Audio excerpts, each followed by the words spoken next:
"Mom, you didn't contribute anything to this dinner, so you don't eat." Those were the exact words my own daughter, Sophia, said to me in front of the whole family on Christmas Eve. I just stood there, my empty plate shaking in my hands, watching everyone else just keep eating, like nothing happened. What she didn't know is that this night would be the last time she would ever humiliate me again. My name is Olivia. I'm 67 years old, and for the last 3 years, I've been living in my daughter Sophia's house in Chicago after I lost my dear husband, George. Ever since I moved in, things were tense. Sophia was always a problematic kid, spoiled, demanding, never appreciating the sacrifices I made for her. I paid for her college. I helped with the down payment on the very house she was now treating me like a stranger in. For years, I even supported her family when her husband, Derek, was out of work. But on that Christmas Eve of 2024, I really thought things were turning around. I had spent over $500 on awesome Christmas gifts for my grandkids, Ava and Mark. I even bought a beautiful pearl necklace for Sophia that cost me $300, just hoping it might soften her heart a little. All day long, I was a whirlwind in the kitchen, peeling potatoes, setting the table. I decorated myself, cleaning up. For a minute, I let myself believe we were finally going to be a real family. When dinner time rolled around, we all sat down. The food smelled incredible. Derek, my son-in-law, proposed a toast. "To the family," he said. I felt a warmth in my chest I hadn't felt since George died. But when I stood up to serve myself, holding my plate with a genuine smile, the unthinkable happened. Sophia looked at me, her eyes like ice. She physically put her hand over my plate to stop me and said in a voice that cut through the entire room, "Mom, you didn't contribute anything to this dinner, so you don't eat." The silence was deafening. My grandchildren looked at me, totally confused. But Derek just kept eating, and I swear I saw a little smirk on his face, like he was enjoying this. "But Sophia," I stammered, "I helped prepare all of this." "Helping isn't paying, Mom," she shot back. "Derek bought the turkey. I paid for everything else. You didn't put a single dollar towards this meal, so you have no right to enjoy it. Can you imagine your own child doing this to you? If you think this is beyond messed up, hit that subscribe button right now. For those of you who wouldn't subscribe, I guess you'd just let this slide. Let me know in the comments why you'd put up with this." My little 5-year-old grandson, Mark, got down from his chair and came over with a piece of bread. "Grandma, do you want my bread? You look hungry," he said. Before I could even answer, Sophia snapped, "Mark, go back to your seat. Grandma is fine. She's just learning an important lesson." I couldn't take it anymore. I put my empty plate on the table and walked to my room, the sound of their forks and knives scraping against plates echoing behind me. Up in my room, something inside me just snapped. It was like 3 years of disrespect and mistreatment came flooding back.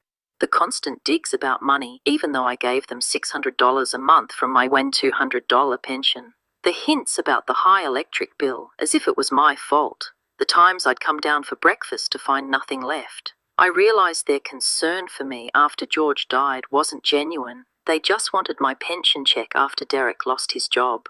For 3 years, I wasn't just a paying tenant. I was their maid, their cook, their babysitter, all for free. The next day, Christmas Day, they all went out to the Christkindl market downtown. They didn't invite me, of course. Once they were gone, I did something I'm not proud of, but I had to know the truth. I went into their bedroom and opened Sophia's phone. What I found was worse than anything I could have imagined. In a group chat with Derek and his sister, the messages were devastating. Derek had written, "I can't stand your mother in the house anymore. She's in the way all day." Sophia's reply was chilling. "I know, honey, but we need her pension. Then we'll take her to the St. Fernando residence. She'll be well cared for there, and we'll get our privacy back." They had it all figured out. It was a cheap, depressing-looking nursing home on the outskirts of Chicago. His sister pointed out it was only $400 a month, meaning they could pocket the extra $800 from my pension for themselves. But the message that broke me, the one that I'll never forget, was from Sophia on December 12th. "Last night, I dreamed that Mom died in that nursing home. I didn't feel sad, just relieved that we would finally have the house to ourselves. They were literally planning to dump me and cash in. This is the ultimate betrayal. If you've ever been taken for granted or treated like an ATM, subscribe to this channel right now as a stand for yourself. If you're not subscribing, are you siding with Sophia and Derek? Tell me why in the comments. I'm genuinely curious. With my hands shaking, I took pictures of every single message. I knew I'd need proof. Then, I called my old friend Patricia from my Lincoln Park neighborhood. She didn't hesitate. Of course you can come, Olivia. My house is your house, she said. I packed one small suitcase with only the essentials. Then, I sat down and wrote a letter. Not an angry one, but a declaration of independence. I left it on my pillow, called a taxi, and left that house for good.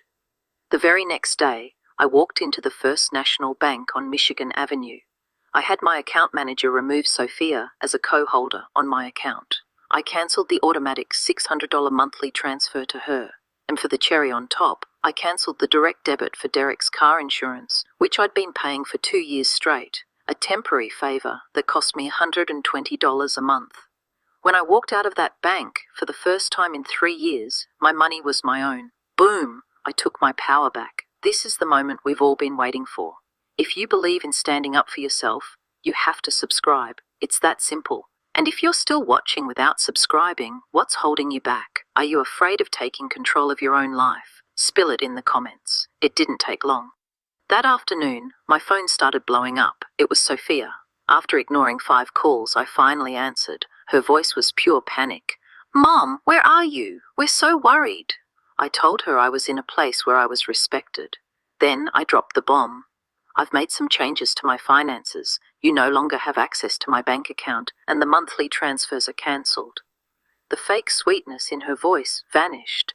"What do you mean? We were counting on that money."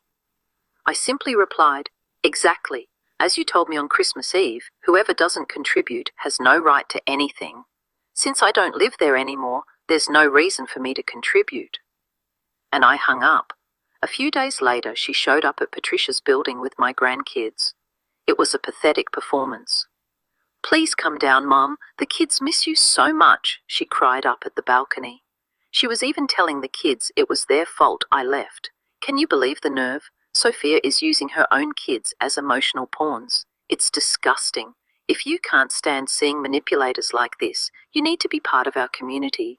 Subscribe right now. For those who won't, I have to ask, do you think this kind of guilt-tripping is okay?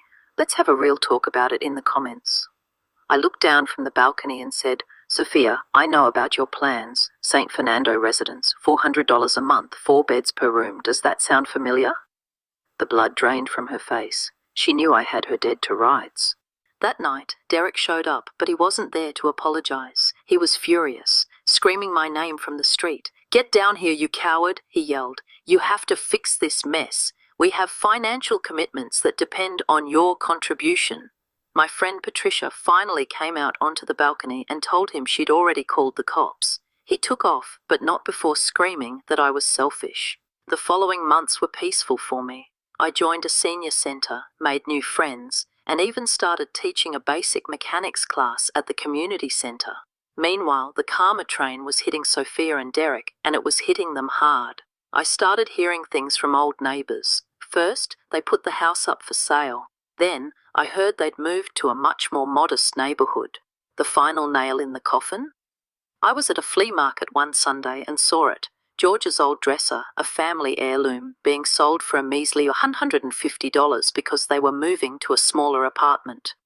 Soon after, I got confirmation. The house was sold. They lost everything. The karma is real, and it is beautiful. You've come this far. You absolutely have to see how this story ends. Hit subscribe so you don't miss the final satisfying update. If you've watched this long and still won't subscribe, you must have a reason. Share it below. Don't be shy. Months later, in September, a handwritten letter arrived. It was from Sophia. She admitted everything. "You were right about everything," she wrote. "We treated you as a means to solve our financial problems." She told me they had lost the house, had to sell my things, and were now living in a tiny 2-bedroom apartment where she was sleeping on the couch. She said the financial pressure had made Derek bitter, and now he was treating her the way they used to treat me. "Now I understand how it feels to be treated like a burden," she wrote. She wasn't asking for money or for me to come back. She just wanted me to know she had learned the hardest lesson of her life. I didn't reply right away. 2 months later, another letter came, this time with drawings from Ava and Mark. I finally wrote back. I told her I appreciated the apology and that we could consider meeting on neutral ground with very clear boundaries. I don't know if we'll ever be a real family again, but what I do know is that I have my peace back, I have my dignity. I wake up every morning in a home where I am wanted and appreciated. And the most important lesson in all of this is something I want you all to remember. It is never too late to stand up against mistreatment, even when it comes from your own family. Respect isn't given, it's earned, and sometimes you have to be the one to teach